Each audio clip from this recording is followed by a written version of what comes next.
Ako si Maria at ito ang aking kwento.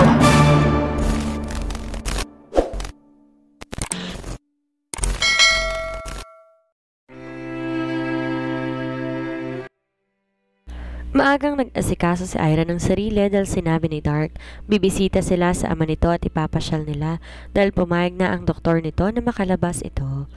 They are still living at her grandpa's ancestral house because Dark had a talk with him. Ayaw pumayag ng matanda na umalis sila doon at mas maganda raw na nakikita nito ang effort sa kanya ni Dark. Bumibisita naman sila sa pamilya ni Dark kapag may oras si Dark dahil ngayon sobrang busy to para i-arrive ang papalubog na OGC. Yun din ang dahilan kung bakit ayaw rin silang paalisin doon ng lolo dahil anito wala rin silang magiging kasama ni Arcos sa bahay ni Dark dahil halos matulog na nga si Dark sa opisina nito. Now, Dark has a little free time to visit his father. Natuwa nga sila dahil nakakatayo na si Callisto kahit halos kalahating taon pa lang ang ginagawang therapy dito.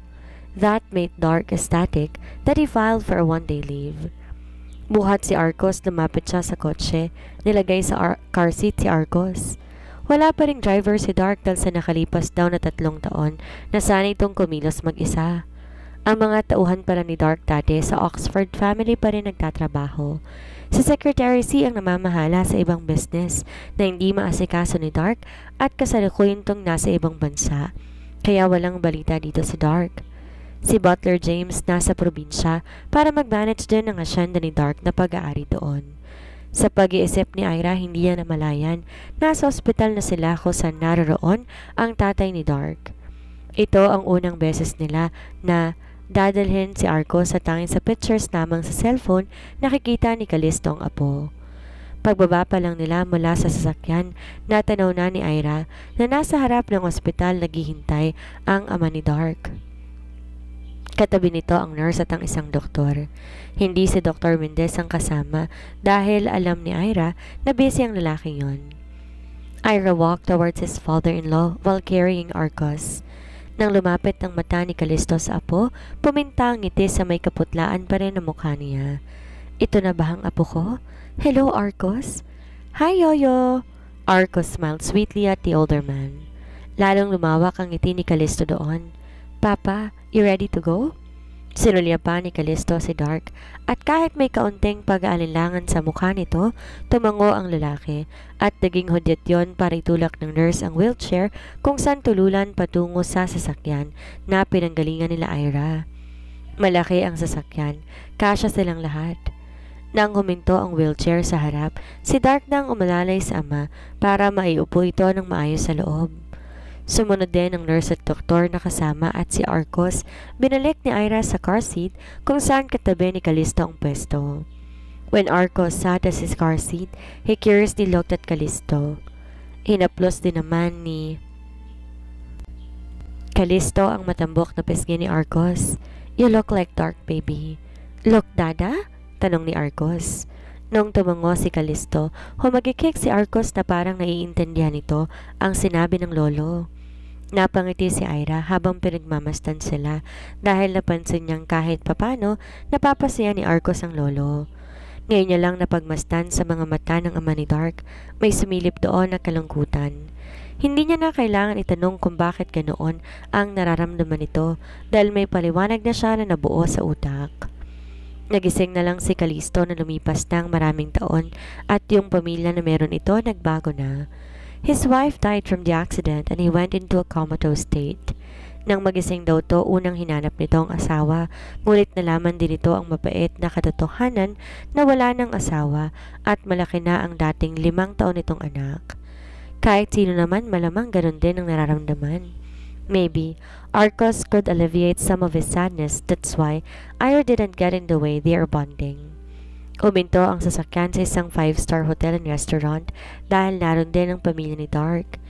Dahil nga pinagpaalam nila si Callisto, yun lang ang panahon na po pwede nitong makasama ang lahat ng kapamilya nito. Dark helped his father to descend from the vehicle and then they quickly went inside. Natutuwang sinalubong ng pamilya ni Dark si Callisto pero ramdam ni Ira na naliligaw ang tingin nila sa kanya. Kung bakit, wala siyang ideya. Naghanap sila ng table sa loob ng restaurant, ngunit napansin ni Ira na iyong sa center na lamang ang wala pang nakaupo. Si Callisto kasama ng iba pang miyembro ng pamilya ni Dark sa table, kaya sila ni Arcos ang napahiwalay dito. Pakiramdam niya tuloy kapag doon sila umupo ng anak, lahat ng atensyon nasa kanya. Pero wala siyang magagawa dahil limited table lang ang naroon. Nang makaupo na, nagpaalam si Dark sa kanya na aalis sandali. Nagtataka man dahil hindi niya alam kung saan si Dark pupunta, hinayaan to ni Ira at si Arcos ang inintindi niya. Pero kanina pa talaga siya naguguluhan. Bakit pakiramdam niya siya ang tinititigan ng pamilya ni Dark? His lolo, Marga, Mason, Noel and Dark's other members of the family were looking at her. Maybe because they're looking at Arcos perhaps? But when a soft tune suddenly played inside the restaurant, it made Ira's heart beat faster even though she didn't know why. You became mine on the first night. We became lovers at first sight. Funny how, in the blink of an eye, you can turn your life around. Napanganga si Ira nung marinig ang malamig ngunit maganda na boses ni Dark. Napatayo siya at tuminga sa paligid dahil doon. Nakita niya si Dark na kumakanta habang may hawak na bouquet ng bulaklak. Papalapit to sa kanya habang kumakanta ng Match Made in Heaven na kanta. We are a match made in heaven. Inabot nito ang bouquet sa kanya at tinanggap naman niya iyon. Nagtataka pa rin niyang tinignan ito. Dark, ano to? Bakit may ganito? Instead of answering, Dark looked at Arcos who is beside her. It was like a signal for the little boy to do what he needs to do. May kinuha si Arcos sa bulsa ng cargo pants nito at tumingin kay Ira. Arcos smiled at Ira then went to his father. He put this thing he was holding to Dark's hand and then he faced Ira. Hawak ang microphone unti-unti, nilohod ni Dark ang isang paa at ginawa ito ni Arcos. May ideya na si Ira sa gagawin ni Dark pero para pa rin siyang gulat. Dama ang panginig sa boses ni Dark nung magsalita ito, ngunit nang marinig naman ni Ira ang tanong nito, maging siya'y bumilis ang tibok ng puso at biglang nablangko ang utak. Will you marry me, Ira? Mama, will you marry Dada? Napatakip ng bibig si Ira dahil ayaw niyang kumawala ang hikbi sa bibig niya. Nanlalabo ang mga mata dahil sa luha. Hindi niya alam kung ano ba ang dapat sabihin. Wife, tanong ni Dark sa kanya. Mama, yes or no? Sunod din na tanong ni Arcos. Dahil doon nakarinig sila ng tawanan sa paligid. Nang ilibot ni Ira ng tingin ang buong lugar, doon niya lang napansin na naroon din pala ang pamilya niya. From Caleb to her grandfather, down to her cousins and other relatives, they were all there. Arcos, wag mong bigyan ng ideya ang mama mo na tumanggi. Baka mamaya biglang mag-no yan. Biro ni Rayson sa gilid. She shouldn't say yes. Nakasimangot na ni Zoren. Nakahalukip-kip ang lalaki at ito lang yata ang bukod tayong hindi masaya sa okasyon na iyon. Sinikoto ni Caleb para manahimik ito. Nalitong ekspresyon ni Arcos dahil hindi nito naiintindihan ang sinabi ni Rayson at Zoren. Yes, no? Dark glanced at Ira and his face was tense with emotions. Bumaling si Ira kay Dark at tumango. Nang makita yun ni Dark, sunod-sunod itong napanunok. Ira? Dark, pakakasalan kita. Yes. Yes na yes. Noon lang naharap ni Ira ang boses at iyon ang sinigaw niya. Nang marinig iyon, natulala si Dark at tumawang ang bibig. Wayne, my man, ilagay mo ang singsing sa daliri ni Ira. Ikaw rin, baka biglang humindi si Ira. Dahil sa narinig, parang nagising si Dark. Aligaga itong kinuha ang singsing at sa nakalahad na kamay ni Ira, nanginig man ang kamay na ikabit ni Dark ang engagement ring sa palasinsingan ni Ira. Yay! Pumalakpak si Arcos at katulad nito, pumalakpak din ang mga taong naroon. Tumayo naman si Dark. Binuhat si Arcos at agad na kinabig ng mahigpit na yakap si Ira. Thank you, Ira. Thank you so much, wife. Masayang masaya na yumakap pabalik si Ira kay Dark at pinataka naman na halik ni Dark ang noon ng mag-ina. Habang pinagmamasdan sila, Ira, Dark at Arcos na magkakayakap, napailing na lang si Zoren. Ayaw niya sa lalaki para kay Ira o Cristel, pero ano ang magagawa niya kung mahal na mahal ito ng kapatid? Hindi niya kayang makita na malungkot o umiiyak si Cristel, kaya kahit na ayaw niya ng desisyon nito, napakasalan ulit ang Dark na iyon. Sa huli, wala siyang sinabi. Honestly, he just realized that the infatuation that he mistaken for he felt for Cristel some time ago was maybe his familiarity with her. Magaan ang loob niya rito. Unang kita pa lamang niya kay Cristel. Some time ago. At inakala niyang mahal niya na si Cristel. Ngunit nung nakasama niya ito, doon na napatunayan ni Zoren na mahalaga at mahal niya ito bilang isang kapamilya. Dahil kung mahal niya si Ira o si Cristel bilang babae, he would go after her. Even if she is his sister, he is the one who could break the rules. A warning for Caleb won't make him back down if he is really in love. Mabuti na lang talaga at hindi yon ang nararamdaman niya para sa kapatid. Kinalibutan din siya sa naiisip at muntik niyang ligawan ng kapatid. That would be incest, right? But even though he doesn't feel that way for his sister, he wants to protect him from harm. Kaya nga, sobrang protective din ito na pagsasabihan siya ni Caleb at wag palagi nakabantay kay Ira. But could he do that if he still doesn't trust that Dark?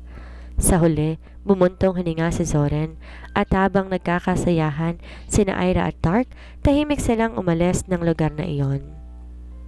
Why did you call me here? May sasabihin ka ba sa akin?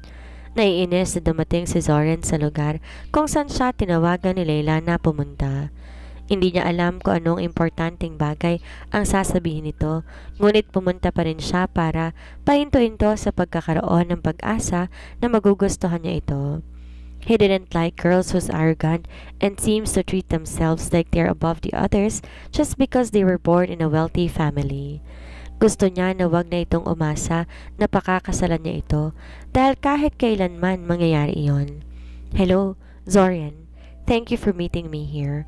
Nag-cross arms lang si Zoren at tumitig kay Layla. Iniisip niya kung ano ba ang sasabihin nito. Hindi mo ba talaga ako magugustuhan, Zoren? Zoren glared at Layla's direction. Look, how can I fall in love with you if we did not even get a chance to be close? Hindi mo ako ganun kakilala, kaya hindi ko rin alam kung paano mo ako nagustuhan. Yes, we're close when we were kids, but that changed now. Para lang ba doon nagustuhan mo na ako? Hindi ba't sobrang babaw naman kung yun lang ang dahilan? Zoren sighed. Can you stop going after me? Nakakababa ng tingin kapag babae mismo ang ganyan kong umakto. Parang wala kang respeto sa sarili mo. Bumuka sara ang bibig ni Layla sa tinuran ni Zoren, ngunit sa huli hindi ito nakapagsalita. Pagkatapos namang sabihin yon, tumayo na siya dahil nasabi niya na ang kailangan niyang sabihin. He did not waste another second there. Zoren? Walang lingon-lingon na umalis si Zoren doon. Nakalabas na siya ng restaurant, papalapit na sa sasakyan niya nung humintong isang black SUV sa harapan. Mula doon, may mga lalaking nakatakip ang mukha na bumaba at tinawakan si Zoren. He knew how to defend himself, but since there are so many, he was quickly outnumbered. Naisakay si Zoren sa sasakyan ng mga tao sa paligid. Umakto lamang na parang walang nakita dahil ayaw niyang madamay sa gulo. Tanging si Layla lamang ang napasigaw at tumihingi ng tulong nang masaktan sa pagkidnap kay Zoren. Zoren is kidnapped. Baka kung anong mangyari sa kanya. Oh my God! Isang linggo nang hindi nagkakausap ni Ira si Zoren. Hindi niya rin ito makontakt. Kahit si Caleb ay tinanong niya at ang sagot ng pinsan, iniwan ni Zoren tracking device na nakakabit sa phone nito. Even his dog tag necklace na iwan lamang sa pad nito. Doon na kinabahan si Ira. Hindi ganito ang ugali ni Zoren dahil lagi itong nakamessage sa kanya kapag may ginagawa ito. Kung may pupuntahan man to, alam niya. Zoren is an inactive member of HQ, but Ira knows that Zoren knows how to protect himself. Pero hindi niya maiwasan na mag-isip ng masama. Nagsimula kasi itong mapanaginipan niya si Zoren na duguan, tinatawag ang pangalan niya. Para tong nasa isang tagong lugar, napapalibutan ng mga lalaking bumugbog dito. Nang magising, umiiyak na tinawagan niya si Zoren, ngunit cannot be reached ang kapatid niya. It took a while for Dark to calm Ira down, pero dahil sa panaginip na iyon, halos lahat na yata ng kakilala ni Zoren tinawagan ni Ira, pero bigo siya na malocate kung nasaan si Zoren. Pero dahil nagpaplano sila ng kasal ni Dark, hindi siya nagpahalata sa bumabagabag sa isip niya. Ayaw niyang maging si Dark ay problemahin ang problema niya. Nagpatulong na lang siya kay Caleb na hanapin si Zoren at balitaan kung makikita ang kapatid. Isang araw pa ang lumipas at nasa labas si Ira dahil nahanap niya pa rin talaga si Zoren. Sumaglit siyang lumabas nang di nagpaalam kay Dark at Caleb noong may bumunggo sa kanyang tao habang papunta siya sa kondo ni Zoren. May nahulog mula sa taong iyon at dinampot naman niya iyon. Hinanap ni Ira ang taong bumunggo sa kanya, ngunit hindi niya na makita pa. Isang envelope ang nakita ni Ira at bilang secret agent, kinabahan siya dahil sa tingin niya ay para talaga sa kanya ang puting envelope na iyon. Nahanap ni Ira ang pupwedeng maupuan at nakakita siya ng bakanting beach na nakatapat sa water fountain. Doon siya nagtungo, umupo at binuksan ang envelope na pinulot. Napabuga siya ng hangin nung makumpirma niya na tamang hinala niya. Ang bumunggo sa kanya ay hindi ordinaryong tao dahil alam nito kung anong nangyari kay Zoren. Sa sobre kasi mismo nakalagay ang note na kung gusto niya na hanapin si Zoren, tawagan niyang numero na nakasulat sa papel. Hindi rin niya po pwedeng ipagpaalam ang nalaman dahil monitored siya. Oras isumbong niya iyon, babaon daw mismo ang bala sa noo ni Zoren.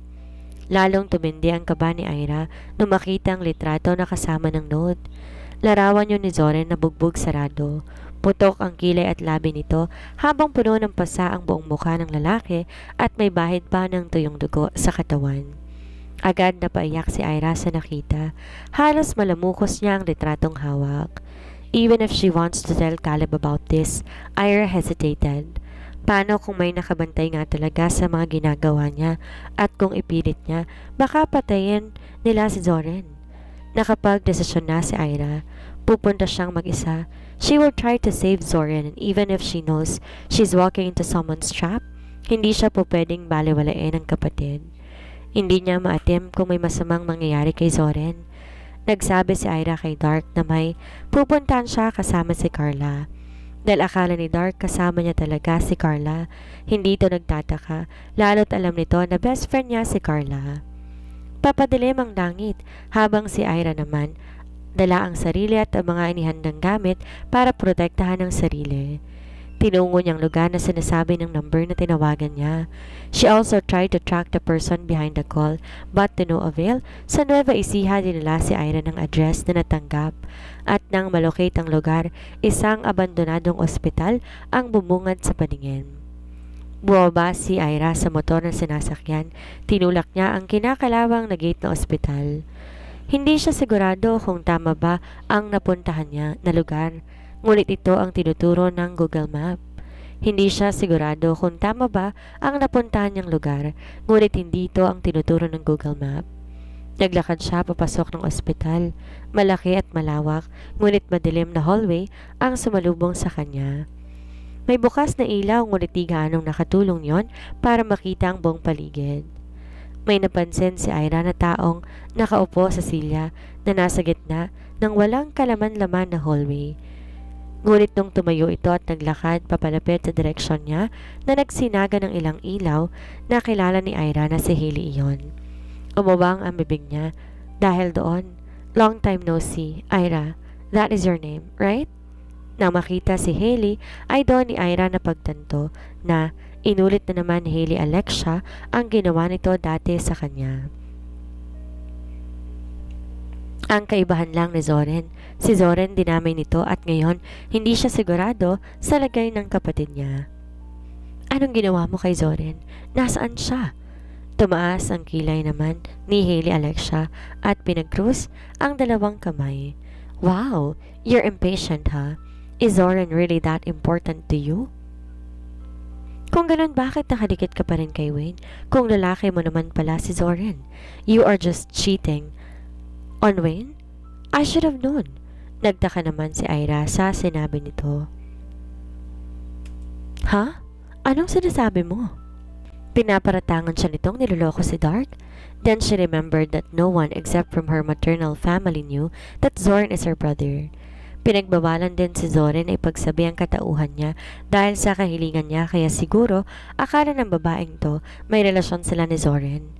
Hindi mo na kailangan na malaman ang anumang relasyon na meron kami.